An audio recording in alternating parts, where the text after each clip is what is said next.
Hello everyone, welcome back to Tech with Sanurag. In the previous video, we discussed the complete SAP UI5 roadmap and the learning path I recommend for beginners. Today, we are starting our technical journey by understanding one of the most important foundation of SAP UI5 development, architecture and MVC. Whenever you open UI5 application, click a button, load data from the backend, or navigate between screens. There are multiple components working together behind the scenes. As a developer, we don't just need to know how to write a code. We also need to understand how framework works internally. Because once you understand the architecture, development, debugging becomes very easier. And understanding project code becomes much easier. So, in today's session, we will cover SAP UI5 architecture, MVC pattern, request processing flow, and the application lifecycle. By the end of this video, you will have a complete picture of how UI5 application work from the startup to user interaction. So, let's get started. Let me ask you a simple question. If you were constructing a building, would you start placing bricks without a blueprint? Probably not. Because without a blueprint, the structure becomes very difficult to manage. The same things happen in the software development. When application becomes larger, architecture becomes critical. Good architecture helps us organize code properly. It makes maintenance easier. It improves what we say scalability. And the most important, it makes debugging faster. Whenever I join new UI5 project, understanding the architecture is one of the first thing I do because it immediately tells me how the application framework is structured. Now, let's look at the big picture here. Imagine user opening employee management application. The user interacts with the application through the browser, correct? Browser loads the SAP UI5 framework. Think of the framework here as engine of the application. It provides controls, routing, data binding, lifecycle management, and many other capabilities. On top of the framework sits our application layer. This is where our views, controllers, model, and business logic live. And finally, the application communicates with the backend service. These backend systems interact with the database and return data to the application. Here, one thing I want you to remember is the user never talks directly to the database. Everything goes through structured layers, and that what makes enterprise application reliable and maintainable. Now, let's briefly look at the major building block of UF application. We have component.js, views, controllers, models, routing, and data binding. Don't worry if some of these terms are unfamiliar. Throughout this course, we will cover each topic in detail. For now, just think of them as team members working together to make the application function properly. Okay.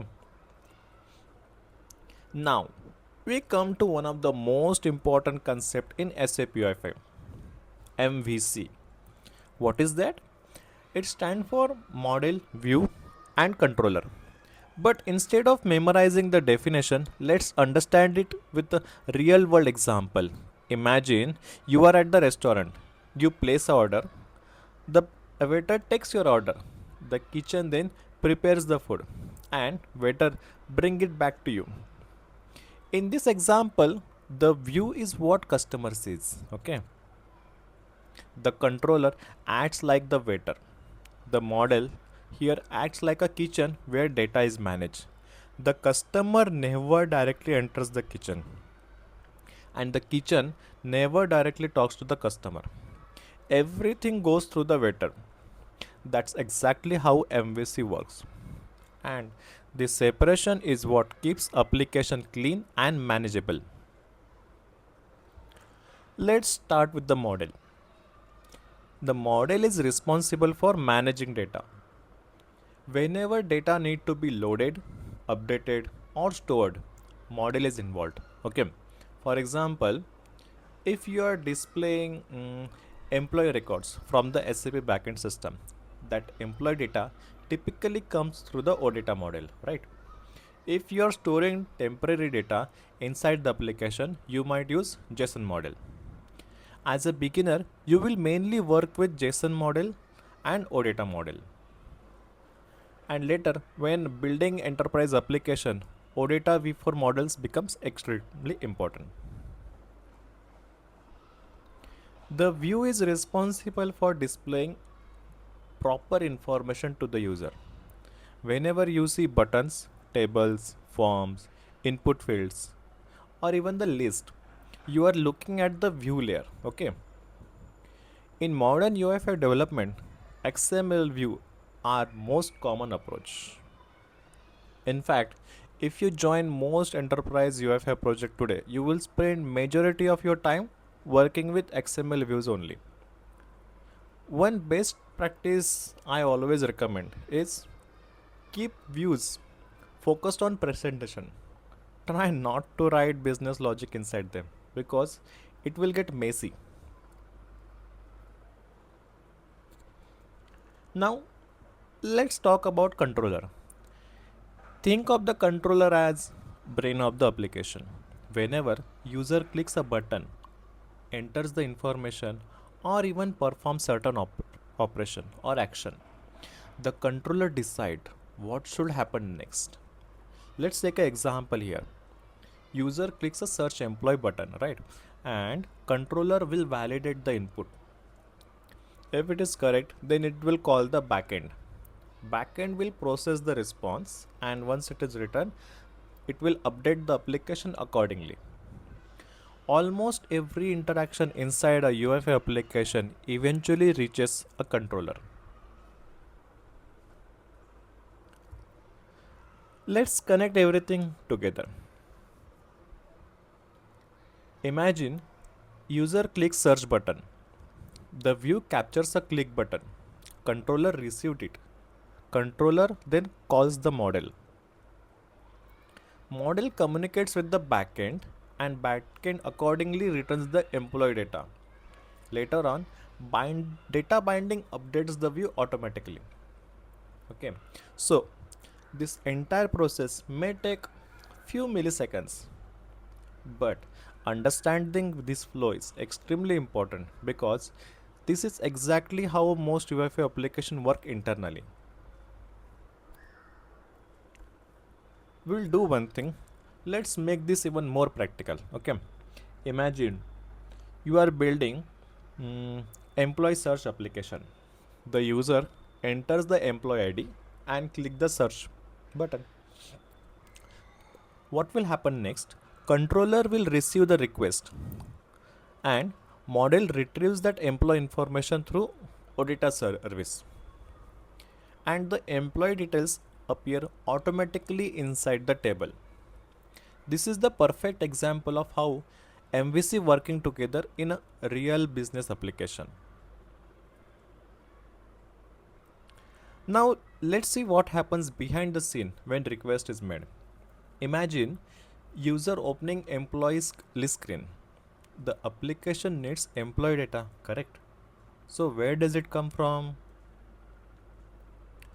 Request begins from the UI. Okay.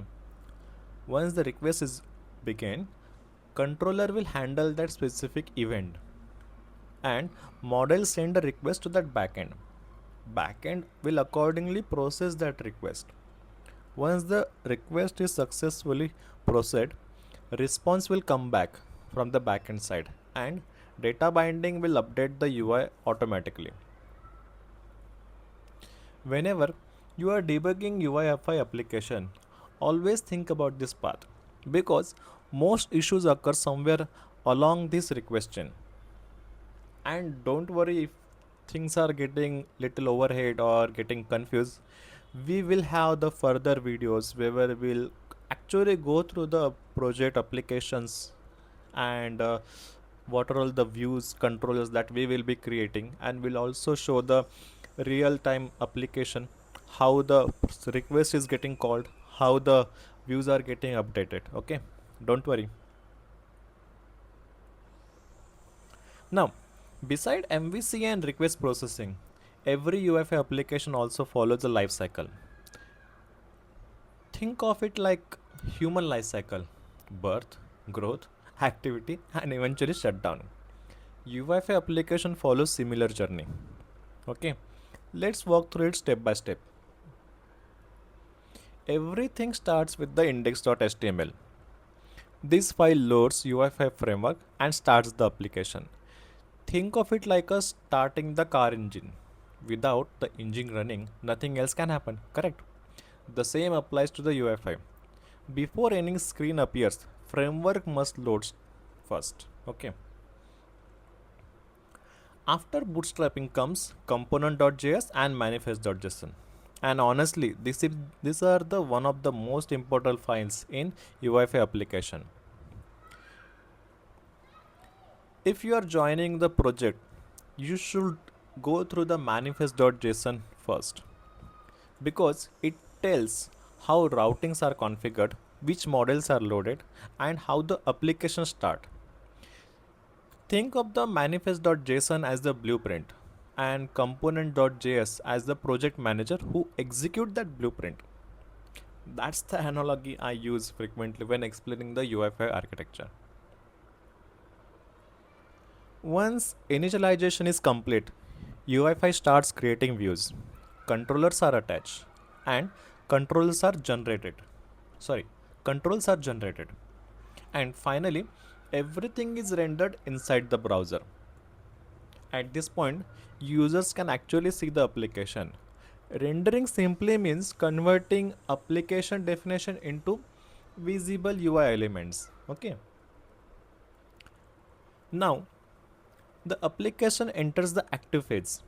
User can click the buttons, navigate between screen, update records, apply certain filters, and interact with the application. Whenever data changes, UI5 automatically updates only the affected controls, not the entire screen. Only the parts that need updating. And that's one of the biggest advantage of data binding. It improves performance and create much smoother user experience. That's what I will say. Let's connect everything that we have learned today. Okay, first we have bootstrap. The application start through the bootstrapping. Component.js initialize the application. Views and controllers are created. MVC manage the interactions and models handles the data. Request then later on travels to the backend. Once it is processed, response will get written and data binding updates the UI. This complete journey is how every SAP UI application works internally. Let's quickly summarize. UI5 follows layered application, okay, and architecture. MVC separates its responsibility. Models manage data. Views displays the information properly so that the things will not get much messier, and try to avoid writing the business logic inside the views because all the business logic that needs to be done, as I said, clicking on the button or if you have to perform any certain operation, it will done inside the controller.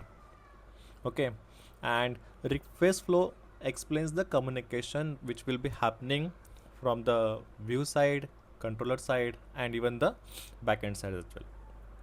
Lifecycle explains how applications start, run, and update. Okay, this concept form a foundation of SAP UI5 development. Thank you for watching. I hope this session helped you understand SAP UI5 architecture and MVC in a simple and practical way. If you find this video useful, please like the video, subscribe to the channel, and follow the complete SAP UI5 course playlist. This is Tech with Sanurag. I will see you in the next video. Thank you and happy learning.